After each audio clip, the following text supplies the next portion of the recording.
हरि ओम। ओम नमो नारायण। ओम गुरुवे नमः। मैं महेश कुमार कुशवाहा उत्तराखंड से आज आपको बताऊंगा कि हम उड़ने वाले बी जो वृक्ष हैं जिनके बीज उड़ते हैं मतलब उनके पौधे कैसे उगाएं।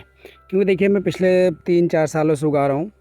तो हमने मिट्टी में डाला, गमले में डाला, लाइन बना के, तो नहीं उगा। पहली बात तो देखिए कोई भी बीज उगाना है तो उसके दो तरीके, या तो सैड हो जिसमें कि रेत हो, आप या तो रेत करके उसके ऊपर हल्का सा डालिए, और नेचुरली रूप से उगाना है तो मैं आज आपको बताऊंगा।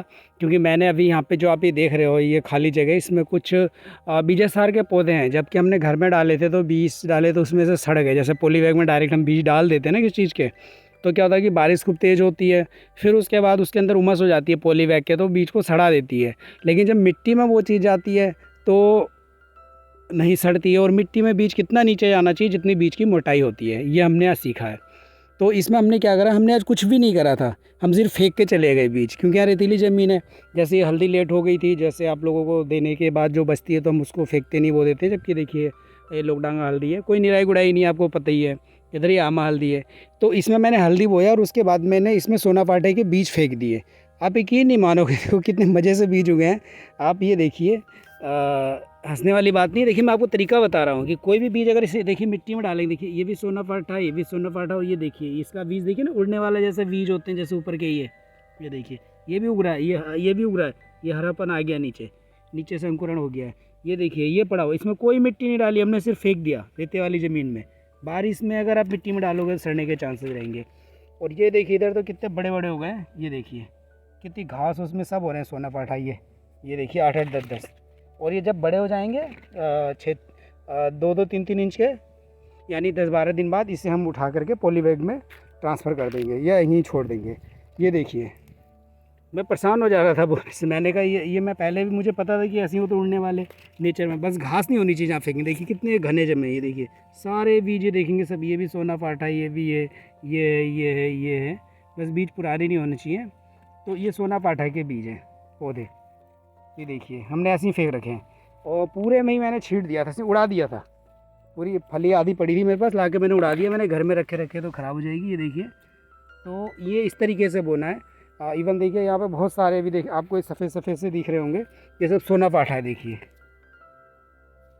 इसमें 10-5%, ये देखिए ये देखिए साइड से निकल रहा है, देखिए हरापन है इसकी। तो इसमें इस तरीके से सड़ने के चांसेस बहुत कम होते हैं और बीज हो जाता है। कुछ इसमें वेस्टेज भी जाता है, जैसे कि उगने को हुआ और बारिश नहीं हुई, उस दौरान खूब गर्मी पड़ गई। और ऐसे ही विजय सार का केस हुआ। मैं परेशान था विजय सार उगा के, क्योंकि जिस भाई साहब ने मुझे मित्र ने भेजा उन्होंने बता दिया था मेरे पे 1-2 साल पुराने बीज हैं, उग गए। तो आपकी किस्मत 40%। ये देखिए विजय सार का भी मैंने ऐसे ही करा, इसको थोड़ी मैंने मिट्टी डाल दी थी हल्की, तो ये देखिए निकल रहा है। अभी मैं सोचा था है क्या ये, तो मैं इसको मॉनिटरिंग करने आता रहता हूँ घर से। तो विजय सार मुश्किल से ये 5% उगा है, लेकिन उग गया। देखिए ये भी विजय सार है। तो इस तरीके से मेरा कहने का मतलब कि विजय सार का बीज है। देखिए ये देखिए ये जो है ये टूट गया, ये भी उग रहा था। तो ये विजय सार के बीज है। इसको अगर हम ज़्यादा गहराई में डालेंगे तो सड़ जाएगा, जबकि 2 साल पुराने हैं। तो इसको हल्के से डालना है, या फिर ऐसे ही आप ऊपर छोड़ दीजिए। भरभरी मिट्टी देखिए कितनी मिट्टी भरभरी है। ये इस तरीके से इस पर भरभरी मिट्टी है, हल्का सा करके बस इतना ही डालिए मिट्टी, ज़्यादा नहीं। और साथ में हरहड़, हरहड़ को क्या है कि हम लोग कूट के ऊपर का छिक्कल निकालते हैं तो उसकी गुठली निकालते हैं, जिसको थोड़ी की चोट पड़ी थी। आपको पता है हरहड़ सूखने के बाद छूटती नहीं है। उसके बाद भी उसके बीज हुए हैं। मैं यही देखने स्पेशल आज आया हूँ, संडे था तो मैंने कहा देखता हूँ। मैं जंगल में डाल के आया था खेत में, तो ये देखिए ये हरहड़ के पेड़ हैं। और ये हरहड़ कोई ऐसा वैसा हरहड़ नहीं है, ये हिमालयन हरहड़ है। ये देखिए इसको हमने कूटा था। अभी मैं एमपी वाला हरहड़ भी अभी बीज उगाने हैं मुझे, वो वहाँ का बहेड़ा अभी लाया था। तो ये देखना ये भी हरहड़ है, अभी मैंने इसका छिक्का लटाया था। तो ये देखिए, तो मतलब इसको हमने थोड़े मार मार के ऊपर का छिक्कल छुड़ा लिया, उसके अंदर जो बीच में इसका मगज वाला हिस्सा बचता है उसके ऊपर जो खोल होता है उसके समेत, तो वो बहुत अच्छा हुआ है। अब मेरा ये प्रैक्टिकल विजय सार पे तो फर्स्ट टाइम था। सोना पाठा तो खैर नया बीज था, इस साल का तो उगने गारंटी थी। अब मैं यहाँ पे जो खाली जगह दिख रहा है इसकी निराई करके यहाँ पे विजय सार के बीज लगाने वाला हूँ। तो ये देखिए बलुई मिट्टी है बिल्कुल इसमें, बल्कि मैंने पृष्ठ पढ़नी और कुछ बीजा डाला था, वो तो नहीं उगा। लेकिन अभी हम इसकी उड़ाई निराई नहीं करेंगे, क्या पता कुछ बीजों का उगने में टाइम लगता है। तो ये है। और इस तरीके से देखिए खाली बंजर जगह है, तो इसमें हम गुड़ाई करके देखेंगे। बहुत जंगल जैसा है इस नदी किनारे। ये हमारे धान के खेत हैं, पिताजी ने लगाया। तो ऐसी जगहों पे ही मैं लगाता हूँ जहाँ की पानी एकदम सोख ले ज़मीन। यहाँ पे कोई कीचड़ नहीं होगा, नीचे देखिए नाली है, इधर फिर आगे नदी है तो पानी निकल जाएगा।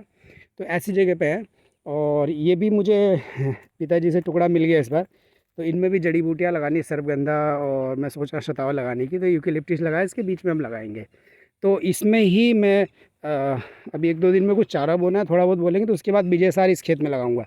और ऐसी मिट्टी में सारे बीज उगते हैं। ये देखिए, ये मिट्टी है, ये देखिए एकदम भरभरी। तो ये मेड़ पे देखेंगे तो इस पे भी हम लगा सकते हैं। तो ये सोचना है मेरे को पूरा, ये है 2-3-4 कनाल ज़मीन है, तो इसमें क्या लगाना है अभी विचार कर रहे हैं। तो ये चीज़ें इसको लगाएंगे और इसमें बड़ी अच्छी जड़ी बूटियाँ होंगी, क्योंकि 3-4 साल से पड़ती पड़ी हुई थी। तो मेरा कहने का मतलब ये है कि देखिए कैसी मिट्टी चाहिए बीज उगाने के लिए, ऐसी मिट्टी मिल जाए तो बहुत ही बढ़िया है। आपके नदी किनारे रेत वाली मिट्टी मिल जाए तो और बढ़िया है। ये देखिए, ये तो गुड़ाई हो गई है, इसमें से भुरभुरी दिख रही है, लेकिन ये कभी सॉलिड नहीं होगी, बारिश चाहे कितनी हो जाए, क्योंकि रेतीली मिट्टी है। और कोई भी बीज उगाए तो आप रेतीली मिट्टी में उगाइएगा, बहुत ही अच्छा आपका जर्मिनेशन रहेगा। तो इसी के साथ ही अगर आपको मेरी जानकारी अच्छी लगी हो तो कमेंट के माध्यम से ज़रूर बताइएगा, फीडबैक दीजिएगा।